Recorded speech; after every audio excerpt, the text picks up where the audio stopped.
If you think Azure Identities and Governance are easy, think again. This is exactly where most people lose marks and sometimes fail. One small mistake in role assignments, policies, or authentication can cost you the exam.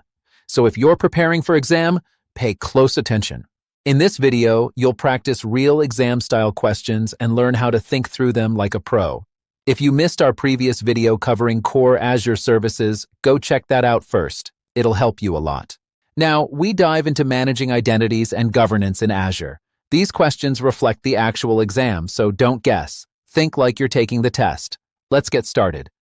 You need to create and manage user identities in Azure. Which service should you use? A. Azure Policy. B. Azure Active Directory. C. Azure Resource Manager. D. Azure Monitor. Take 5 seconds before answering. The correct answer is B. Azure Active Directory. Azure Active Directory is the core identity service in Azure that manages users, groups, and authentication across cloud resources. Question 2. In Microsoft Azure, which scopes support assigning role-based access control, RBAC roles? A. Resource group and resource only. B. Resource only. C. Management group and subscription only. D. Subscription, resource group, and resource. Think carefully. This is where many candidates slip. The correct answer is D. Subscription, resource group, and resource. In Microsoft Azure, role-based access control, RBAC roles can be assigned at multiple scopes: subscription, resource group, and individual resource. Permissions assigned at higher scopes are inherited by lower scopes, enabling flexible and hierarchical access control. Question 3. Which principle ensures users have only the minimum permissions required to perform their tasks? A. Least privilege. B. Zero trust. C. Defense in depth. D. High availability. If you're thinking like a pen tester, this should be clear. The correct answer is A. Least privilege. This principle reduces security risks by limiting access rights to only what is necessary. Question 4. You want to enforce rules that restrict resource creation based on company standards. Which service should you use? A. RBAC. B. Azure Policy. C. Azure Monitor. D.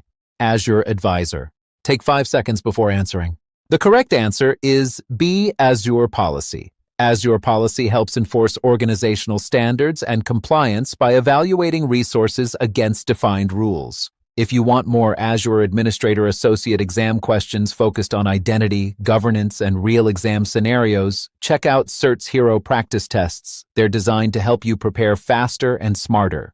Question 5. What is the purpose of Azure Management Groups? A. Monitor resources. B. Store data. C. Organize subscriptions. D. Manage virtual machines. Take 5 seconds before answering.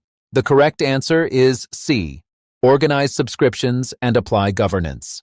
In Microsoft Azure, management groups are used to logically organize multiple subscriptions and apply policies, access control, and compliance rules at scale across them. Question 6. You want to require multi-factor authentication only when users sign in from untrusted locations. What should you configure? A. RBAC. B. Conditional Access. C. Azure Policy. D. Management Groups. Take 5 seconds before answering.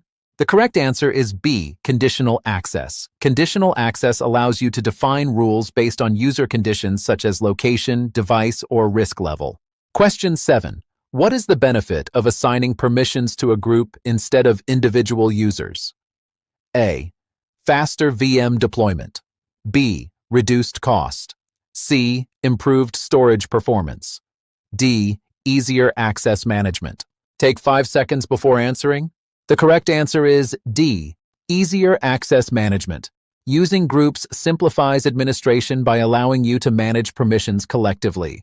Question 8. You want to prevent accidental deletion of critical resources. What should you use? A. Azure Policy. B. Resource Lock. C. RBAC. D. Azure Monitor. Take 5 seconds before answering. The correct answer is B. Resource Lock. Resource locks help protect important resources from accidental deletion or modification. In this video, you practiced important questions focused on identities and governance, one of the most critical areas of the exam.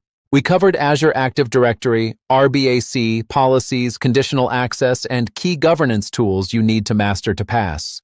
In the upcoming videos, we'll dive into other AZ-104 topics with even more advanced, real exam-level questions. If you're serious about passing, check out Certs Hero and start practicing full-length exam-style tests today. Keep practicing, stay consistent, and I'll see you in the next video.